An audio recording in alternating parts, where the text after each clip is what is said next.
Hello everyone, मैं रमन कुमार रजक स्वागत करता हूं आप सभी का अपने यूट्यूब चैनल पर। दोस्तों, आज की चर्चा का विषय है राष्ट्रीय महत्वपूर्ण खनिज मिशन के बारे में। आज हम लोग चर्चा करेंगे कि भारत के स्वच्छ ऊर्जा भविष्य को सशक्त बनाना। आज हम लोग इस पर डिस्कशन करेंगे। सबसे पहले जानते हैं परिचय के बारे में। भारत सरकार ने महत्वपूर्ण खनिज क्षेत्र में आत्मनिर्भरता हासिल करने की राह में एक मजबूत ढांचा स्थापित करने के लिए 2025 में राष्ट्रीय महत्वपूर्ण खनिज मिशन की शुरुआत की। इस मिशन के तहत भारतीय भूवैज्ञानिक सर्वेक्षण को 2024 से 25 से लेकर 2030-31 तक 1200 अन्वेषण परियोजनाओं का संचालन करने का काम सौंपा गया है। नवंबर 2022 में खान मंत्रालय द्वारा गठित एक समिति ने 30 महत्वपूर्ण खनिजों की पहचान की, जिनमें से 24 को खान और खनिज विकास और विनियमन अधिनियम 1957 की अनुसूची 1 के भाग डी में शामिल किया गया। खान और खनिज विकास और विनियमन अधिनियम की पहली अनुसूची के भाग डी में 24 महत्वपूर्ण खनिजों को शामिल करने का अर्थ है कि केंद्र सरकार के पास अब इन विशिष्ट खनिजों के लिए खनन पट्टों और समग्र लाइसेंसों की नीलामी करने का विशेष अधिकार है। इसने नियमित रूप से खनिज सूची को अपडेट करने और रणनीति का मार्गदर्शन करने के लिए महत्वपूर्ण खनिजों पर उत्कृष्टता केंद्र स्थापित करने की भी सिफारिश की। सौर पैनल, पवन टरबाइन, ईवी और ऊर्जा भंडारण प्रणालियों जैसी स्वच्छ ऊर्जा प्रौद्योगिकी के लिए महत्वपूर्ण खनिज जरूरी है। इन संसाधनों को सुरक्षित करने हेतु भारत ने अपनी दीर्घकालिक उपलब्धता और प्रसंस्करण सुनिश्चित करने के लिए एनसीएमएम की शुरुआत की। महत्वपूर्ण खनिज किसी भी देश के आर्थिक विकास और राष्ट्रीय सुरक्षा के लिए जरूरी हैं तथा इनकी उपलब्धता में कमी या कुछ भौगोलिक स्थानों तक उनका संकेंद्रण होने से आपूर्ति श्रृंखला कमजोर हो सकती है। महत्वपूर्ण खनिजों का उपयोग। महत्वपूर्ण खनिज विभिन्न स्वच्छ ऊर्जा प्रौद्योगिकियों और उद्योगों के अहम भाग हैं। विभिन्न क्षेत्रों में उनके महत्व को उजागर किया जा सकता है। सबसे पहले है सौर ऊर्जा।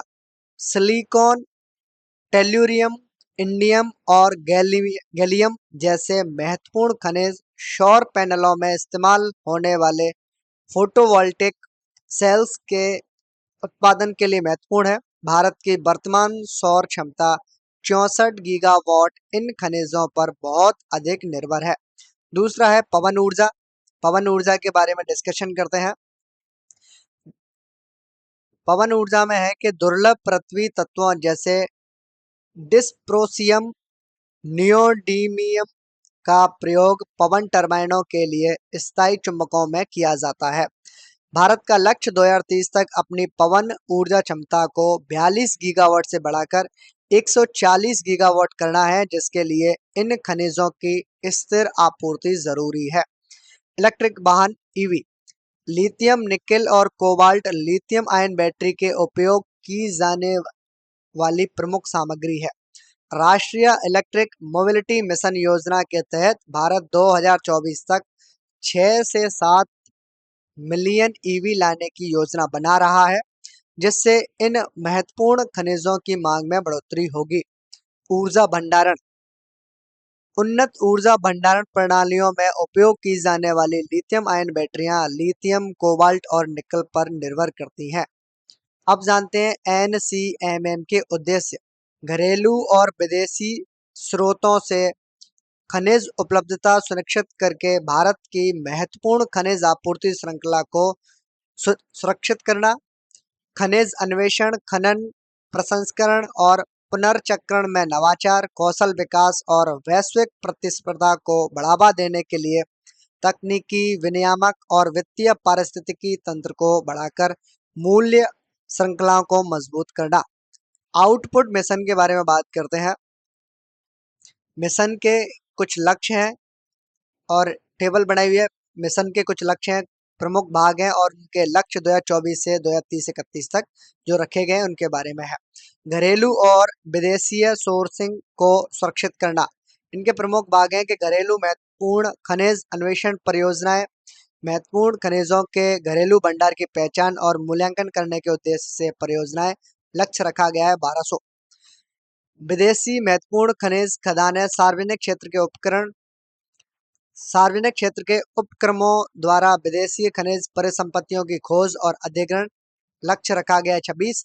विदेशी महत्वपूर्ण खनिज खदानें, निजी संस्थाएं, विदेश में महत्वपूर्ण खनिज परिसंपत्तियों के अधिग्रहण के लिए निजी फर्मों को सुविधा और समर्थन। लक्ष्य रखा गया है 24।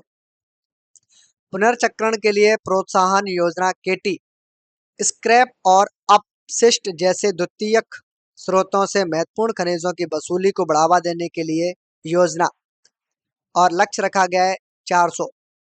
अगला है मूल्य श्रृंखला को मजबूत बनाना, महत्वपूर्ण खनिज मूल्य श्रृंखला में पेटेंट, महत्वपूर्ण खनिज जीवन चक्र में पेटेंट के विकास के जरिए नवाचार को प्रोत्साहित करना। लक्ष्य रखा गया है 1000। कौशल विकास, खनन प्रसंस्करण और अनुसंधान एवं विकास में गतिविधियों का समर्थन करने के लिए कार्यबल को प्रशिक्षण और कौशल प्रदान करना। लक्ष्य रखा गया है 10,000। खनिज प्रसंस्करण पार्क, महत्वपूर्ण खनिजों के प्रसंस्करण के लिए आधुनिक बुनियादी ढांचे और सुविधाओं के साथ समर्पित क्षेत्र। लक्ष्य रखा गया है 4। उत्कृष्टता केंद्र, क्षेत्र में उन्नत अनुसंधान और तकनीकी विकास के लिए स्थापित संस्थान। लक्ष्य रखा गया है 3। खनिज भंडार संचयी, और इसमें है आपका महत्वपूर्ण खनिजों की निर्बाध आपूर्ति सुनिश्चित करने के लिए रणनीतिक भंडार बनाए रखा जाता है। लक्ष्य रखा गया आपका 5। नेक्स्ट, इसमें राष्ट्रीय महत्वपूर्ण खनिज मिशन के जो घटक हैं वो आपको बताए गए हैं और आपको चित्र के माध्यम से समझाने की कोशिश की है।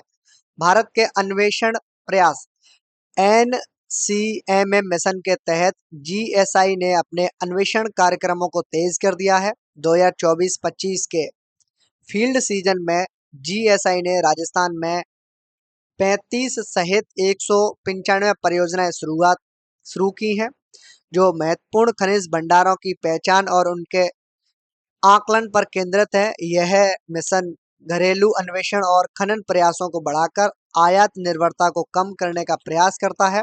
100 से अधिक महत्वपूर्ण खनिज ब्लॉकों की नीलामी की जानी है और अन्वेषण को कोबाल्ट, दुर्लभ पृथ्वी तत्व, निकेल और मैग्नीज युक्त पॉलीमेटेलिक नोड्यूल्स से समृद्ध अपतटीय क्षेत्रों तक विस्तारित किया जाएगा। खान मंत्रालय के तहत भारतीय भूवैज्ञानिक सर्वेक्षण महत्वपूर्ण खनिजों के लिए अन्वेषण गतिविधियों को करने के लिए संयुक्त राष्ट्र फ्रेमवर्क वर्गीकरण और खनिज नियम 2015 का पालन करता है।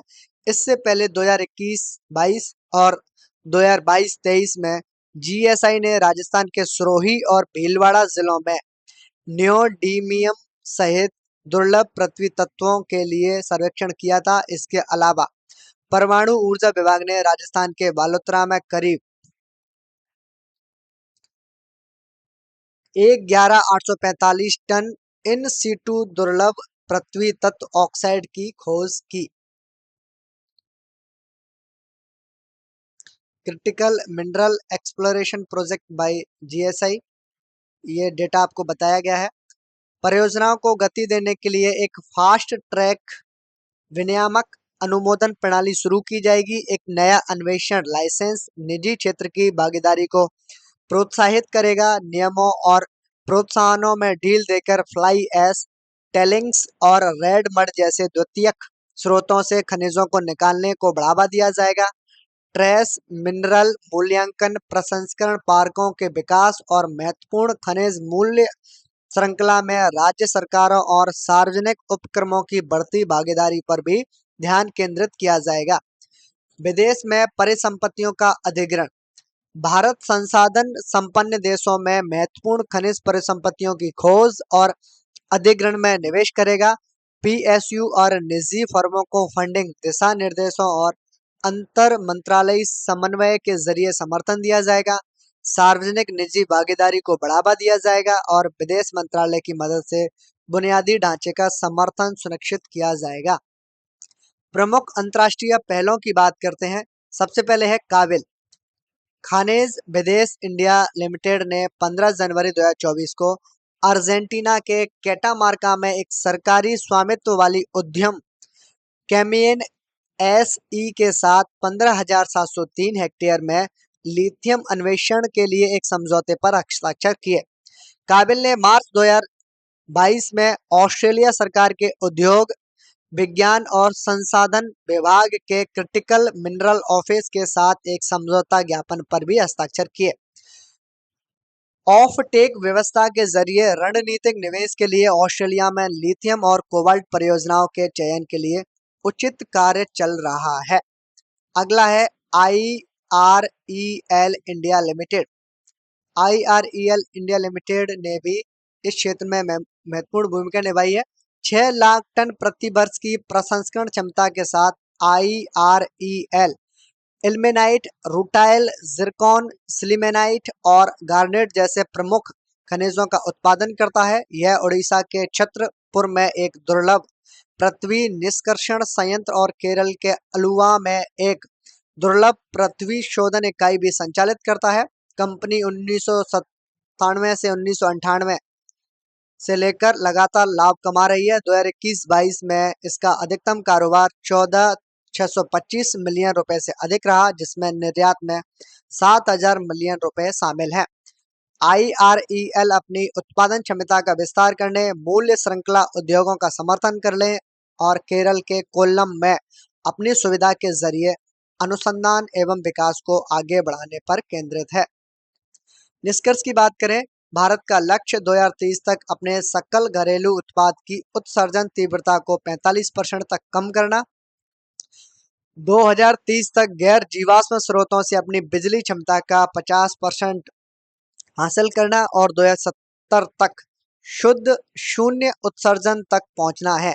इन जलवायु लक्ष्यों को हासिल करने के लिए राष्ट्रीय महत्वपूर्ण खनिज मिशन महत्वपूर्ण खनिजों के लिए एक मजबूत और आत्मनिर्भर व्यवस्था बनाकर एक अहम भूमिका निभा रहा है। यह मिशन घरेलू उत्पादन को बढ़ावा देने, निजी क्षेत्र की भागीदारी को प्रोत्साहित करने, अंतर्राष्ट्रीय भागीदारी को मजबूत करने और स्वच्छ ऊर्जा प्रौद्योगिकियों के लिए जरूरी खनिजों की निरंतर आपूर्ति सुनिश्चित करने के लिए विनियमों को सुव्यवस्थित करने पर केंद्रित है। तो ये था आज के लिए, और आज की वीडियो को करता हूं मैं एंड। ये है अंत इस वीडियो का। धन्यवाद।